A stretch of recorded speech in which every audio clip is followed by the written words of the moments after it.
अब ये मुसलमान समझदार हो गया है, वो भी अपने बच्चों का कल्याण चाहता है, सुखमय ज़िंदगी चाहता है। अब इनके झांसे में नहीं आएगा, इसलिए ये बौखला रहे हैं। जैसे चिराग जब आखिरी उसमें वो होता है, तेल खत्म हो जाता है तो फड़फड़ाता है, तो ये फड़फड़ा रहे हैं। हमारी पूजा पद्धति का तरीका ही तो अलग हो सकता है, बाकी तो हम सबके नफ़े और नुकसान एक हैं। आज के प्रधानमंत्री के बारे में ये बात मैं कह सकता हूं कि जब इतिहासकार ये खंगालेंगे कि 10 साल के कार्यकाल को और पिछले 60 साल के कार्यकाल को, तो निष्पक्ष होकर ये कहना पड़ेगा कि इन 10 सालों के अंदर बगैर किसी भेदभाव के सबका साथ, सबका विकास, सबका विश्वास हुआ है और सबके प्रयास को उसमें शामिल किया है। आप देखिए, जब वो फैसला आया 2019 में, कोई प्रतिक्रिया नहीं हुई, इसका मतलब मुसलमानों ने उसे स्वीकार किया। आज मुट्ठी भर लोग अगर ऐसा माहौल बनाना चाहते हैं तो मैं उन्हें चैलेंज करना चाहता हूं। नमस्कार, स्वागत है आपका हेडलाइंस इंडिया पर। मैं हूं नवीन चौहान। भव्य राम मंदिर बनकर तैयार हुआ, प्राण प्रतिष्ठा हुई प्रधानमंत्री के द्वारा, और इसके बाद कई स्टेटमेंट भी आए जिन्होंने सोचने के लिए मजबूर कर दिया हर किसी को। इसी पर बातचीत करने के लिए हमारे साथ हैं उत्तराखंड मदरसा बोर्ड के अध्यक्ष मुफ्ती शमून काशमी जी। उनसे बातचीत करेंगे क्योंकि वो बेबाकी से बोलते हैं। दिल्ली में हमने कई बार बातचीत की, आज फिर से उनसे बातचीत करते हैं। कैसे मुफ्ती साहब, बहुत स्वागत है आपका हेडलाइंस इंडिया पर। और सवाल मेरा वही है, प्राण प्रतिष्ठा हुई राम मंदिर के, प्रधानमंत्री मोदी के द्वारा हुई, लेकिन उसके बाद बयान शुरू हो गए, बाबर जिंदा थी, जिंदा है और जिंदा रहेगी। कैसे आप देखते हैं इसको?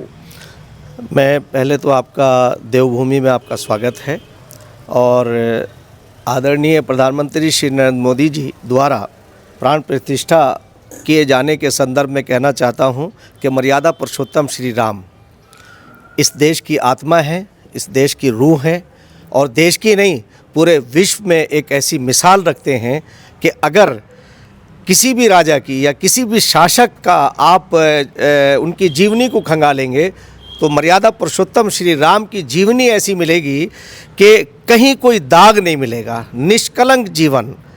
मर्यादा उन्हें इसलिए कहा जाता है कि वो मर्यादित थे।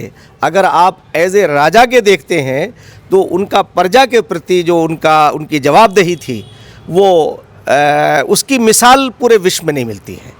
और ये गौरव इस भारत को हासिल है कि जिस भारत ने मर्यादा पुरुषोत्तम श्री राम जैसे शासक पैदा किए, और आज आदरणीय प्रधानमंत्री श्री नरेंद्र मोदी जी उनका अनुसरण करके उनके पद चिन्हों पर चल रहे हैं। क्या थी मर्यादा पुरुषोत्तम श्री राम की राजनीति, क्या था उनका राज्य? कोई उनके राज्य में दुखी नहीं था, किसी के साथ नाइंसाफ़ी नहीं थी, हर आदमी खुश था, सुखमय था। और वही नारा आज की सरकार का है। आदरणीय प्रधानमंत्री श्री नरेंद्र मोदी जी ने सबका साथ, सबका विकास, सबका विश्वास, सबका प्रयास, ये नारा G20 के मौके पर यहाँ से देश की सीमाओं से निकल के विश्व के अंदर गूंजा और सारे विश्व ने हमारी प्रशंसा की। मैं इस मौके पे ये कहना चाहता हूँ कि हमारी आस्थाएं तो अलग हो सकती हैं, हमारी पूजा पद्धति अलग हो सकती हैं, हमारे नफ़े और नुकसान दोनों एक हैं। आज हम उस रास्ते पर चले हैं कि जो अपना शासन खुद चला रहे हैं। मैं ये कहना चाहता हूं कि आदरणीय प्रधानमंत्री जी ने कई मौक़ों पर ये बात कही है कि 1200 साल से हम गुलाम थे। आज मैं ये बात कह सकता हूं, उनकी बात की पुष्टि कर रहा हूं कि आज 1947 के बाद हम भारत के लोग अपने भारत को चला रहे हैं और सुचारू रूप से चला रहे हैं। और आज आदरणीय प्रधानमंत्री श्री नरेंद्र मोदी जी ने ये आदर्श स्थापित करके कि उन्होंने ये साबित किया कि मेरी आस्था मेरे साथ है और दूसरे लोगों की आस्थाएं वो भी स्वतंत्र हैं। और यही हमारा संविधान हमें बताता है कि हमारी जो मजहबी आज़ादी है वो हम सबको हासिल है। हम अपने अपने हिसाब से अपनी पूजा पद्धति करते हैं, मगर हमारा एक देश है, श्रेष्ठ देश है। एक देश श्रेष्ठ देश का नारा जो आदरणीय प्रधानमंत्री जी ने दिया है, और मैं उसकी मिसाल यहाँ अपने उत्तराखंड राज्य के अंदर पाता हूँ कि किस तरह से सरकारें जवाबदेह होती हैं। यहाँ के मुख्यमंत्री श्री पुष्कर सिंह धामी जी, अभी टनल के पीछे कुछ मजदूर, 41 मजदूर फंस गए थे, मिलियनों मलबा था जिसके पीछे चले गए थे, नाउम्मीद थे सब, मगर दृढ़ संकल्प और इच्छा शक्ति इसे कहते हैं कि उन गरीब मजदूरों का जिनका वोट बैंक से भी कोई ताल्लुक नहीं था, जिनका धर्मों से भी ताल्लुक नहीं था, उनके धर्म भी अलग अलग थे, हमारे माननीय मुख्यमंत्री श्री पुष्कर सिंह धामी जी ने वहाँ कैंप कार्यालय लगा करके और आदरणीय प्रधानमंत्री श्री नरेंद्र मोदी जी ने उन 41 मजदूरों को निकालने में जो प्रयत्न किया वो पूरे विश्व में एक मिसाल बन गया। तो इसलिए मैं आज उन लोगों से कहना चाहता हूँ कि मंदिर और मस्जिद, मंदिर वो है जहाँ ईश्वर को साष्टांग किया जाता है और मस्जिद वो है जहाँ सजदा किया जाता है। मैं हमारी पूजा पद्धति का तरीका ही तो अलग हो सकता है, बाकी तो हम सबके नफ़े और नुकसान एक है।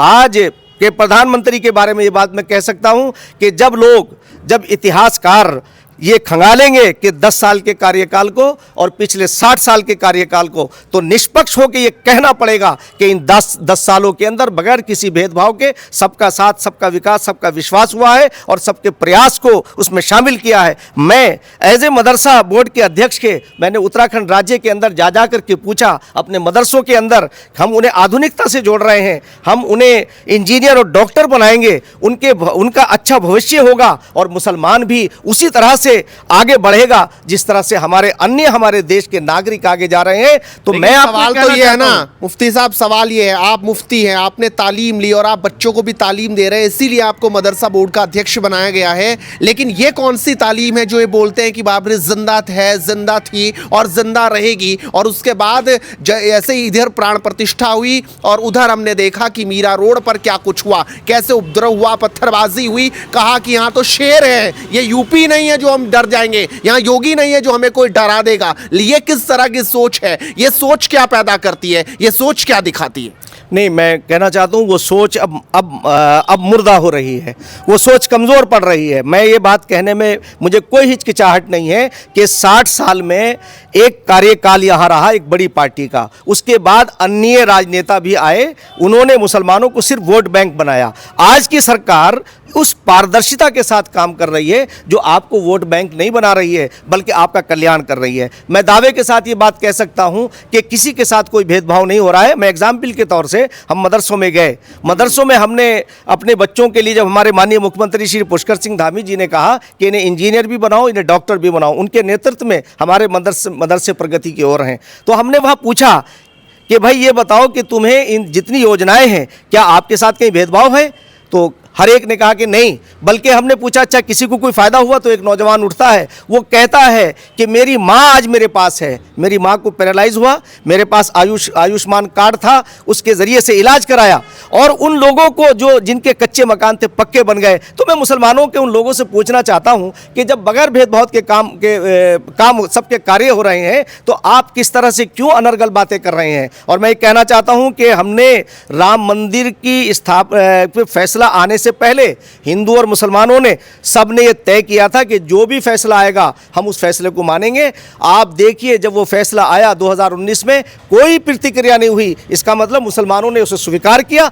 आज मुट्ठी भर लोग अगर ऐसा माहौल बनाना चाहते हैं तो मैं उन्हें चैलेंज करना चाहता हूं कि हमारे दूधो खून के रिश्ते हैं। हम तो उनसे कहना चाहते हैं कि आओ अपना ज्ञान वर्धन करो। संसार का पहला ज्ञान वेद है, अंतिम ज्ञान कुरान है, दोनों का मूल एक है। कुरान कहता है या अय्युहन्नास इन्ना खलकनाकुम मिन ज़करिय्या व उन्सा, ऐ लोगों हमने तुम्हें एक ही नर और नारी से पैदा किया है। तो इसलिए मैं आपके माध्यम से कहना चाहता हूं वो कुछ नहीं कर पाएंगे और वो लोग धरातल की तरफ चलेंगे और देश का हिंदू और मुसलमान अच्छा जीवन गुजारेगा, हम लोगों की अच्छी जिंदगी होगी। हमारे बच्चे आने वाले दिनों में आईएएस बनेंगे, आईपीएस बनेंगे, इंजीनियर बनेंगे, डॉक्टर बनके राष्ट्र की सेवा करेंगे और मुख्य धारा से जुड़ेंगे। उन्हें फिर मैं कहना चाहता हूं, चैलेंज के साथ कहना चाहता हूं कि आदरणीय प्रधानमंत्री श्री नरेंद्र मोदी जी वो किसी राजघराने से उनकी बैकग्राउंड नहीं है। मैं कहना चाहता हूं, सचेत करना चाहता हूं इन्हें। और उन्होंने राम की प्रतिष्ठा करके जो एक मैसेज दिया है कि राम राज्य के अंदर कोई दुखी नहीं होगा, सबको न्याय मिलेगा, आज वो भी बगैर भेदभाव के काम कर रहे हैं। और उसकी मिसाल ये है कि पूरा भारत दंगा मुक्त है।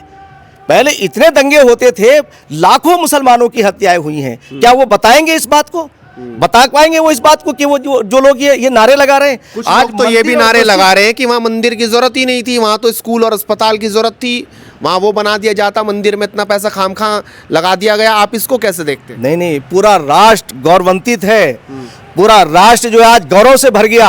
जिस वक्त वहाँ आप देखिए कि सामाजिक समरसता की इससे अच्छी मिसाल क्या हो सकती है। जिन्होंने ऊंच नीच के दर्जे कायम किए थे, महर्षि वाल्मीकि के नाम से हवाई अड्डा बनता है और सारी दुनिया के सेलिब्रिटी वहाँ आएंगे, उन्हें कारोबार भी मिलेगा, रोजगार भी मिलेगा। उसी से तो दुखी हैं। ये तो चाहते थे ये कि भाई दंगे होते रहें, फसाद होते रहें और मुसलमान खास तौर से इनके षड्यंत्र का शिकार होता रहे और नतीजा ये हो कि वो बेचारा मुख्य धारा से कट ही गया था। अब ये सरकार उन्हें मुख्य धारा से जोड़ रही है। चैलेंज के साथ ये बात कहना चाहता हूं और आदरणीय प्रधानमंत्री श्री नरेंद्र मोदी जी को साधुवाद, बधाई, शुभकामनाएं कि आप ऐसे ही आगे चलें। ईश्वर का वरदान आपको हासिल है। मैं इसलिए लेकिन आप अब कैसे देखते हैं? राहुल गांधी का बयान आया, उनसे पूछा कि राम वेव चल रही है, राम की लहर चल रही है कि अब देश के अंदर? उन्होंने कहा कोई राम लहर नहीं है, ये नहीं दिखता अब राम लहर। आप इस स्टेटमेंट को कैसे देखते हैं, खासकर जब एक इंडिया गठबंधन लगातार बन रहा है और वो आगे बढ़ने की कोशिश कर रहा है, तब इस तरह का स्टेटमेंट कैसे आप देख रहे हैं?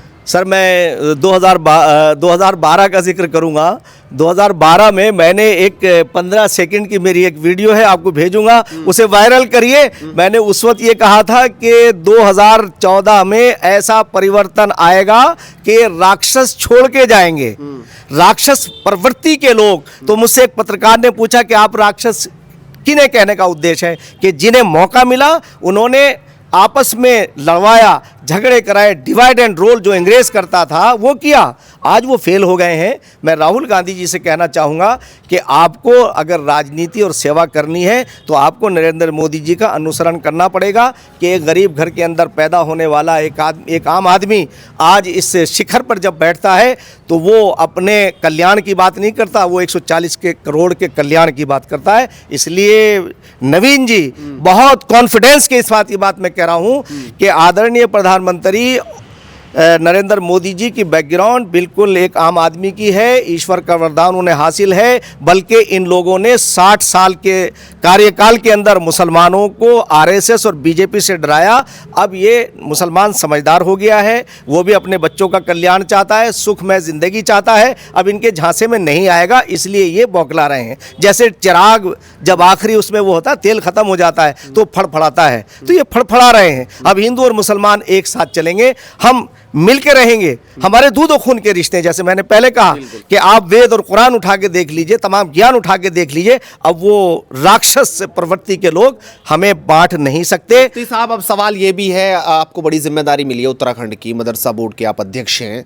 कैसे मदरसे को आप मजबूत कर रहे हैं? कैसे वहाँ तालीम की जो शिक्षा जो दी जा रही है उसको आप आगे बढ़ा रहे हैं ताकि वो भी कदम से कदम मिला के चल पाएँ आने वाले बच्चों के साथ? क्योंकि आज तक तो हम सुनते रहे कि वहाँ पर तो सिर्फ धर्म की तालीम दी जाती है और बाकी और किसी चीज़ की तालीम वहाँ नहीं होती।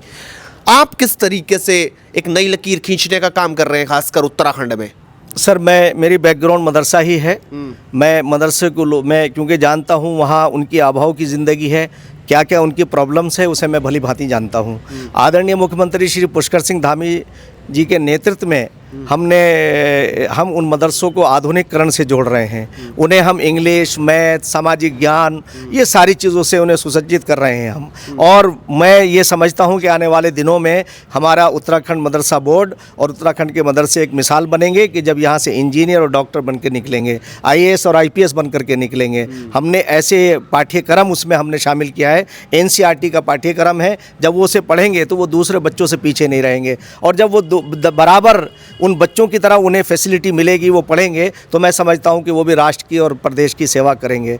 ऐसा मेरा संकल्प भी है। हम उन्हें स्किल से भी जोड़ रहे हैं, उन्हें स्पोर्ट्स से भी जोड़ रहे हैं। सारी जो चीज़ें एक स्टूडेंट और छात्रों के लिए चाहिए, उन सारी चीज़ों को हम उसमें हम शामिल कर रहे हैं। और इसमें माननीय मुख्यमंत्री श्री पुष्कर सिंह धामी जी का बड़ा योगदान है कि उन्होंने हमें बिल्कुल खुल करके कहा कि इन बच्चों को आगे लाइए। और यही भारतीय जनता पार्टी की जहाँ जहाँ सरकारें हैं, आदरणीय प्रधानमंत्री जी के नेतृत्व में हर जगह कल्याणकारी कार्य कर रहे हैं। हम विघटनकारी कार्य नहीं करते। और मैं इसकी मिसाल देना चाहता हूँ, फिर ये बात कहेंगे, इन्होंने एक मौके पर यह कहा कि RSS झगड़ा कराती है। मैं ये पूछना चाहता हूँ कि मुरादाबाद के अंदर जब झगड़ा हुआ था, या मुरादाबाद, भागलपुर, आपके जितने भी शहर हैं, इतने दंगे हुए हैं, लाखों मुसलमानों की हत्याएं हुई हैं कांग्रेस के कार्यकाल के अंदर। जब से नरेंद्र मोदी जी आए हैं, देश दंगा मुक्त है।